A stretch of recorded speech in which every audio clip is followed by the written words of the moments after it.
إن الحمد لله نحمده ونستعينه ونستغفره ونستهديه ونعوذ بالله من شرور أنفسنا ومن سيئات أعمالنا من يهده الله فلا مضل له ومن يضلل فلا مرشد له وأشهد أن لا إله إلا الله وحده لا شريك له وأشهد أن محمدا عبده ورسوله اللهم أصلي وأسلم على أشرف الأنبياء والمرسلين نبينا محمد وعلى آله وأصحابه ومن تبعهم بإحسان إلى يوم الدين وبعد. Allahun e falenderoj për ti falë dhe ndihmë kërkoj dëshmë që nuk I takon adhurimi askujt me drejt përveç Allahut, dhe si Muhamedi është rob dhe I dërguar I tij, paqja dhe mëshira e Allahut qofshin mbi të, mbi familjen e tij, mbi shokët e tij dhe mbi të gjithë ata që përcjellen me të mira deri ditën e Kiametit. Sipas këndvështrimit islam, pasuria është e Allahut, ndërsa njeriu ka të drejtë ta përdorë atë. Pasuria është stoli prej stolive të dunjos, për këtë arsye shef edhe që njeriu e josh e mashtron dhe njeriu atë fort e do. Dashuria për pasurinë është natyrë që Allah Zogjeli ja ka mbjellë në shpirtin e tij. Prandaj Allah Zogjeli thotë: "Wa tuhibbuna al-mala hubban jamma." Ju pasurinë e doni edhe doni atë shumë fort. Pasuria njëkohësisht është provë. Allah kujt ja jep, qëllimi I tij është që të vihet në provë. Shikohet se a do ta shpenzoj pasurinë e tij në epshe dhe pasione, e që më vonë do ta çojnë shkatërrim, apo do ta shpenzojnë në nënshtrimin e Allahut, adhurimin e tij, bamirësi dhe po ashtu mirësi. Njeriu plus asaj do merret në llogari për pasurinë e tij. S'ka mundsi I biri Ademit që të lihet ashtu. Prej ku e fitoi, ku e çoi, si harxhoi, për gjitha do jopë llogari para Allahut azhajal. S'ka mundsi asesi I biri Ademit të ikë këtyre pyetjeve. Prandaj pejgamberi sallallahu alaihi wasallam tha I biri Ademit thot pasuria ime, e I thuhet birit Ademit: "Çfarë ka ngel nga pasuria jote përveç asaj që e ke ngrënë edhe ka mbaru, asaj që e ke vesh edhe është vjetru, dhe po ashtu asaj që e ke shpenzu dhe më pas ka kalu." I mençuri e ti se dunjoja e realisht është kalimtare, kurse akireti është I përhershëm. Edhe e di shumë mirë se pasurinë që e ka në këtë dunjo është vetëm se thjesht një mjet që I ndihmon atij për me jetu. Po realisht kretë varet prej tij se si e shfrytëzon atë pasuri. Edhe pse është mall, është mjet, megjithatë, edhe pse e di se vlera e pasurisë te Allahu xhel është, madje nuk e arrin as krahun e një mushkënje, paramendoj tash sa është një mushkënje e vogël, edhe kësa është krahu I saj, nuk ka vlerë do thot dunjoja dhe pasuria te Allahu xhel fare hiç. Megjithatë I shef se në përgjigje shumica e problemeve që janë pikërisht vijnë shkaku I mosmarrveshjeve që I kanë trashëgimia, pasuria, probleme që I kanë shkaku I biznesit edhe tregtisë. Është për më çudit. Do thotë që I biri Ademit e do shumë pasuri. Edhe e shef që është në gjendje edhe me uzën, edhe me tratu, edhe me mashtru, edhe me urrej, edhe me vra. Nuk e ka problem shkaku I dashnisë që e ka për pasurinë. Me të vërtetë është problem shumë I madh. Andaj këtë problem e shohim vetëm se imani dhe takvalloku. Njeriu kur ka iman, besim, e di realitetin e dunjos, edhe e di çfarë vlerë ka pasuria në këtë dunjë. Dhe e di se pse Allahu Subhanahu ja ka dhënë atij pasurinë. Dhe e di ku me shfrytzu pasurinë e tij. Dhe e di se nëpërmjet pasurisë mundet për me arrit xhenetin e Allahut Subhanahu. E takvalloku, nëse deporton zemrën e tij, ndryshon krejtësisht perceptimin rreth asaj që e ka për pasurinë dhe për mallin. Erdhën sahabët e pamesëm, I thanë: "Ja Rasulullah, dhahaba ahlu duthuri bil ujur." I thanë: "Ja Rasulullah, ka prej pasanikëve që po na te kalojnë me vepra të mira. Tha ata falën sikurse ne, edhe agjërojnë sikurse ne. Mirë po, problemi është se ata kanë diçka më shumë se sa na. Kanë pasuri dhe po japin sadaka, po japin zakat. Para mendoni çfarë ambicie kanë pas. Ata e kanë pas ambicien se ata po na te kalojnë për tek Allahu Subhanahu, se kanë pas ambicien se ata kanë bler makina më të mira, apo ka pas shtëpi më të mirë. S'ka qenë te ata ky problem. Ky problem është e na. Kush ka ble, çfarë ka ble, si ka ble. Këto probleme janë tonët, zemrave tona të smuta. Te ata ka qenë si me mrri me atë pasuri deri te Allahu më nalt. E I kanë thonë: "Ja Rasulullah, ata po japin sadaka, ne s'kemi mundësi, ç'a më bë?" Pejgamberi sa ja u dha një alternativë tjetër. Tha mirë, tha nuk keni edhe ju me çka më bë sadaka? Tha për çdo tesbih që e bani, që thuni subhanallah, është sadaka. Çdo tekbir që e ban Allahu Akbar, sadaka. Çdo tehlil la ilaha illallah, sadaka. Edhe tha për shemb çdo falënderim tahmid Me thonë elhamdulillah është sadaka. Thirrja të mirë, ndalimi nga e keq është sadaka. Edhe mirë, shkun, u kthin, edhe tha pejgamberi se madje edhe kur ju afroni grave tuaja kontakt intim, edhe për këtë keni sadaka. I thonë ja Rasulullah, edhe këtu pejgamberi sa më tha po mirë, ai i cili shkon ban do të thotë gjuna me grut huj. Ai llogaritet gjuna, tha po. E tha pejgamberi, kështu është në halal, do thotë kur ke kontaktin tim me gruan tënde, edhe kjo është sadaka. Tamam. Shkuan sahabët, ma vonë u kthin sipas një transmetimi tjetër, ma gjithë fukarat i thanë ja Rasulullah, e kanë kuptuar ata pasanikët se ti na ke tregu këto gjëra. Edhe tash edhe ata po veprojnë njëjtë sikurse na, çka më bë tash. Pejgamberi më tha, "Dhalika fadlullahi yutihi men yasha." Kjo është dhuntia e Allahut, Allah jep kujt do. Allah subhanahu i dallon robërit e tij në disa aspekte. Njerëzit nuk janë njëjtë. Në rrafshin shoqëror, ke pasanik, ke mesatar, ke fukara, secilit Allah ja jep atë që është më mira për të. Jo që dikujt Allah i bën padrejti, sipas perceptimit ton, po. Ne themi që Allah po na bën padrejti, pse filani ka e unë s'kam, unë jam më i mira, është më i keq. Te Allah nuk vlerëson kështu gjërat. Te Allah vlerëson ndryshe. Ti nuk e di se ndoshta pasuria jote e tepërt ka mundësi me qenë sebeb mu shkatërru, me prishë edhe fen tënde, me prishë edhe dunjon tënde, gjitha ahiretin tënd. E për dikan është më e lehtë me bardh, për dikan nuk mundet, për dikan varfëria është problematike, për dikan nuk është. E prandaj i mbështetesh Allahut dhe njeriu është i kënaqur me saktimin e Allahut azza xal. Pejgamberi kështu e dukon te sahabët. U mësonte atyre një realitet, se sadakaja e dëshmon imanin e besimtarit. Se nuk ka mundësi për me dhon dikush për Allah përveç se besimtarit. E ai i cili jep realisht, kjo tregon se personi ka besim, edhe vetëm se e vërtetoi realitetin e imanit që e kanë pas ata në zemrat e tyre, dhe poshtë pejgamberi i mësonte ata që të bashkëpunojnë njëri me tjetrin në dhëmshmëri, mëshirë, bashkëpunojnë kur është pyetje nevoja atyre, edhe poshtë secili prej tyre të garojnë për me fitu kënaqësinë e Allahut azza xal. Pejgamberi më tha që njeriu është në hijen e sadakas së tij ditën e Kiametit derisa të gjykohet mes njerëzve. Nëse apo shihni çfarë ope, po sot më mirë pak më fllot, për shkak se normalisht e ke marrë një klimë dhe tash më fllot. Ditën e Kiametit ka thonë pejgamberi, secili ka më konë në fllotën e sadakas vet. Kur është nxehtë, është nxehtë. 50.000 vite në kom, keme nejtën secili unë edhe ti dhe secili. 50.000 vite në kom. Lakuriq, kam bëzbathur me pritën për me dhonë dhovari për Allahut. Disa do të jenë në hijen e sadakas vet. Sadakaja vet vjen edhe i ban hija ati. E ka më mirë se me orë sadakaja edhe me të bëhije. Nuk ka më mirë. Jo me la jem faumanu e la benun illa men et Allah e bi kalmin selim. A dite nuk ban dobi as pasuria e nuk ban dobi as fëmija. Qëllimi pasurisë është të cilën nuk e ke harxhu ti. Se realisht që e ke harxhu e merr me vete, që e ke dhënë sadaka dhe që e ke dhënë lëmosh, mirësi, ata që e ke rujt këtu në dunjon në konto, për me të mbet me vete nuk e merr, varë se merr. Ai do të mbetet. I mbetet trashëgimtarëve tu, edhe ata ndoshta kënaqen, ti krejt jetat ka shku tu punu, jetë dërmu, edhe në fund ke shku si i mirë, si i ngratë, a më e keq është se ke me dhënë llogari për Allah për pasuri. Ke me dhënë llogari. Edhe ata ke me dhënë shumë në detaje. Si e ke fitu, ku e ke qu, pse e ke harxhu. Gjitha këto pyetje do jenë pyetje që do të parashtrohen ditën e Kiametit me lenë e Allahut azza xal. Pejgamberi se më tha, do të vije ose prej shenjave të Kiametit, është kur njeriu del me dhon sadakon e tij, nuk ka mundësi për me gjetë njeri i cili e pranon. Do të vije një kohë ku njerëzit nuk kanë nevojë më për sadakon. Ti do me bë mirë, s'ka mundësi kur se pranon. Prandaj ti tash me dalën, me dash me shku me dhon sadakon dikun, thotë jo, s'du, s'kam nevojë. E ashtu do të vije një kohë ku s'ka mundësi me gjetë gratë të mirë. Krejt kanë pasuri. E tha pejgamberi se kjo është shenjë për shenjave të Kiametit. Edhe tha pejgamberi se atëherë njeriu do të dalë para Allahut. Qëllimi është ditën e Kiametit. Dhe mes tij dhe mes Allahut nuk ka as perde as nuk ka përkthyes. Se s'ka nevojë për Allahun me pas përkthyes. Se realisht gjitha gjuhët tona janë prej Allahut azza xal. Gjitha gjuhët tona që i kemi janë dhunti mirësi që Allahu xhallahu ka dhënë njeriu. Edhe nuk ka përkthyes. A ditë njeriu do thotë do të flasë qartë me Zotin e tij pa perde, pa përkthyes.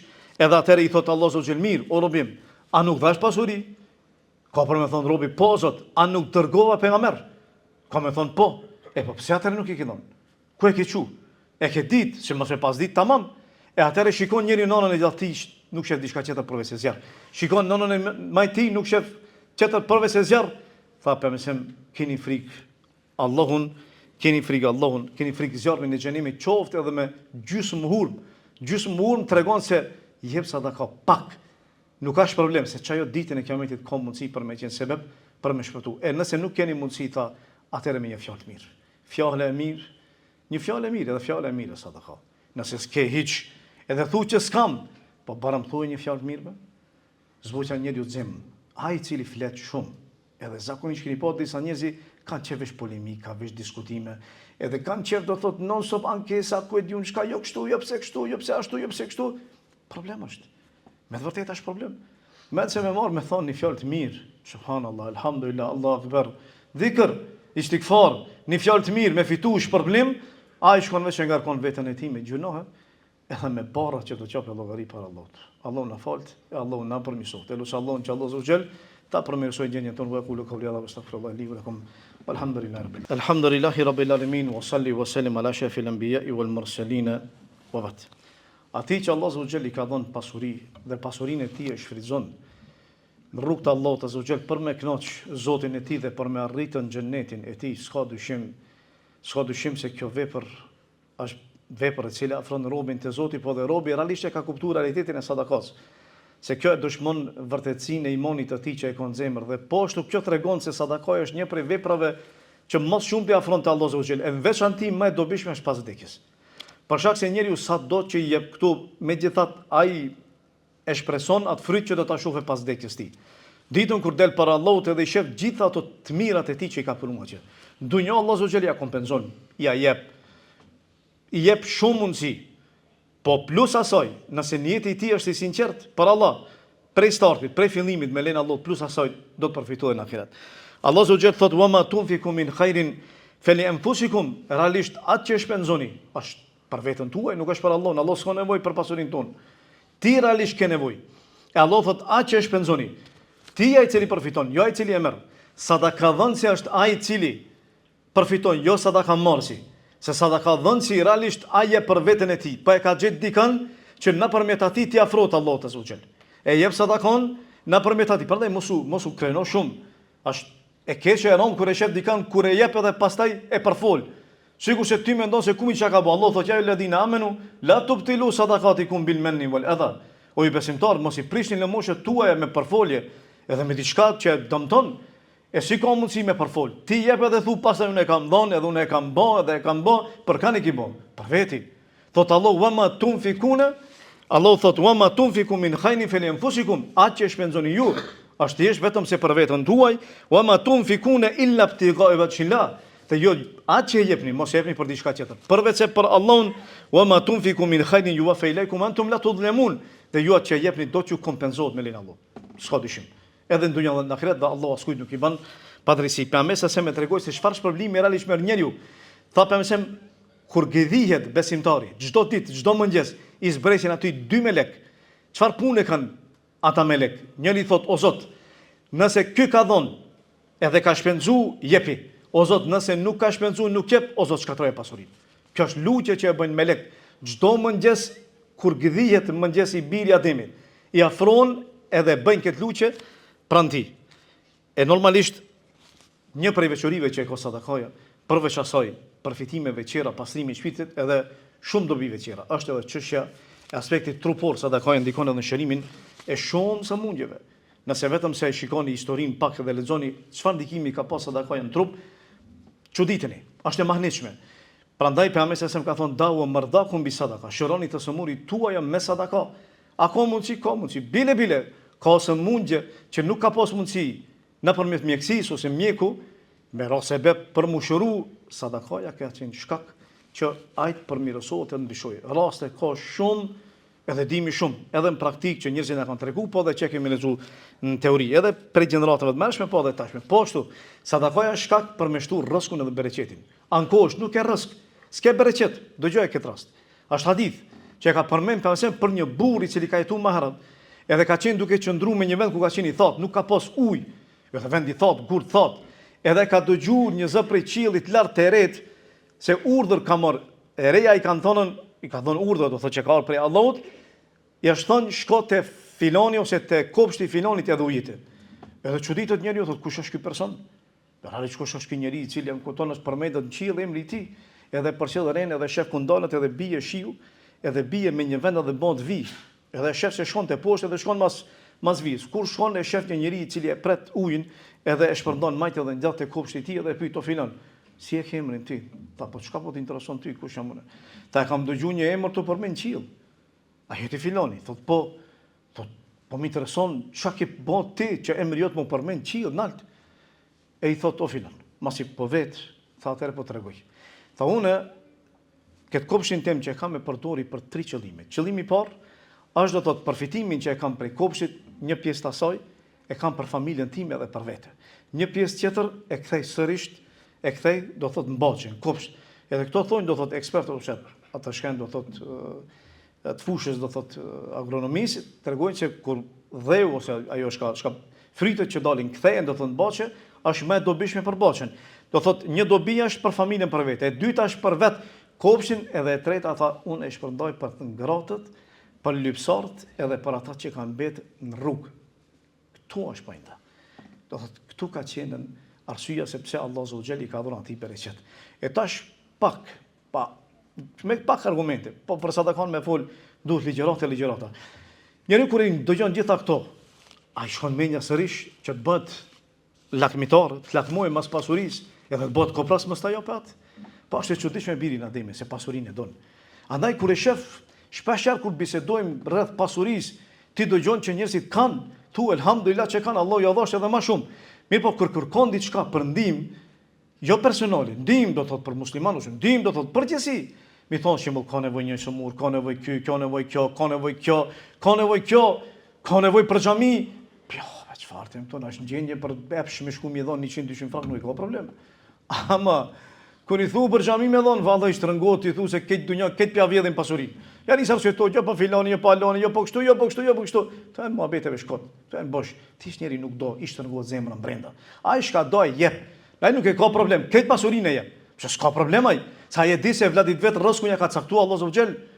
Po është e vërtetë, rrezku është sigur se jemi edhe joti njëjtë. Barkun e nonës a shkrujt, mos u friko. Ti ke ardhi mirë, I ngrohtë, kur gjos ke pas. Allah ti ka dhënë gjithat mirë, po pse po mendon që vladit kam ikën? Po s'hek. Mos mendo. Po ti më ia dhon edhe milionat më ia dhon, ai kam I çun haram krejt ose këtë kam merr gjithmonë nat. Jo dhe në fund apet më fukara. Çashtu? Allah Zogjel ka caktuar, po thonë njeriu duhet me pas pak, kjo është një lloj biznesi me Allahun Zogjel.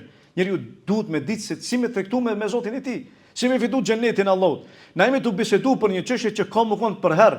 Ti këtu në dunjë I ban llogarit për bizneset e tua në vazhdimsi, hiç panol. Edhe këtë plus minus I llogarit ditë e natë. Ama për ahiret kur ashim pyetje atëre bash kooperacion më I madh. E gjitha ato arsyetime janë kot andaj Allah Zogjel thot wasariu ila magfiratin min rabbikum wa jannatin arduha as-samawati wal ardu uiddat lil muttaqin. Gutuni për rahmetin e Allahut edhe xhennetin që gjerasia e tij është sa në mes qijeve edhe tokës. I përgatitur për devotshmit. Alladhina yunfikuna fi s-sarra'i wad-dharra. Të për ata që shpenzojnë në rati dhe në vështirësi wal kadhimina al-ghayza wal afina anin-nas, dhe mposhtin zemrimin e tyre dhe u falin njerëzve, wallahu yuhibbul muhsinin. Allah me të vërtet I do bamesit. Po ashtu Allah Zogjel I tërheq vërejqen besimtarëve pasi që I përmend gjitha cilësitë e munafikëve, thot Allah Zogjel në fund, ja helladhina amenu, I drejtohet besimtarëve. O ju besimtar, la tulhikum amwalukum wala auladukum an dhikrillah. Mos ju largojë, mos ju shmonge dashuria që e keni për pasurinë dhe për fëmijët nga përmendja e Allahut. Wa man yafal dhalika fa ulaika humul khasirun. Kush ban kështu me të vërtet ai është I humbur. Wanfiqu mimma razaqnakum min qabli an yati ahadakum al-maut. Tha shpenzoni nga ajo që e keni para se ndonjëri për juve t'i vijë vdekja. Fa yaqulu rabbi laula akhartani ila ajalin qarib. Edhe thot o Zot, kthem veç pak, jepëm mundësi veç pak. Veç një çast kthena dhe shpenzoj për pasurisë që e kam pas, wa kum min as-salihin, edhe të bëhem prej atyre të mirëve. Bile Ibn Abbasi kur e ka komentuar këtë ka thonë qëllimi është kryerja e haxhit se ka kry, ka pas parë, po nuk ka shku. Ka pas parë, po s'ka shku. Bile ka për ulemove kanë thonë, ai cili ka pas parë, edhe nuk ka shku në haxh, nuk lejohet për ta me shku pedel. Por shkak se ai ka pas pasuri, po s'ka dosh me shku. Do thotë është çështje shumë e rrezikshme. E Allah Zogjel thotë në fund, wa lan yu'akhir Allahu nafsan idha jaa ajaluha. Allah askujt nuk ja vendon ejelin kur të vijë momenti, s'ka te Allah Zogjel nuk ka mundësi pazar. Wallahu khabirun bima ta'malun. Allah e di shumë mirë se ju çka punoni. Lut Allahun azza wa jalla që Allahu na mëshiron, edhe lut Allahun që zemrat e tona Allahu t'i pason, dhe lut Allahun që pasurinë të na shton, dhe lut Allahun që pasurisë tona Allahu azza wa jalla t'i jep bereqet, mirësi, edhe lut Allahun që na bëj për atyre të cilët japim e jo të cilët e shtrim dorën për me kërku, dhe lut Allahun azza wa jalla që Allahu na mundsoj ta kuptojmë realitetin e sadakas dhe të bëhet një prej mjeteve që na afron tek Allahu subhanahu wa taala dhe për të gjenit e tij. Wa qulu qawli hadha wastaghfirullahi li wa lakum walhamdulillahi rabbil alamin. Baqimus salam.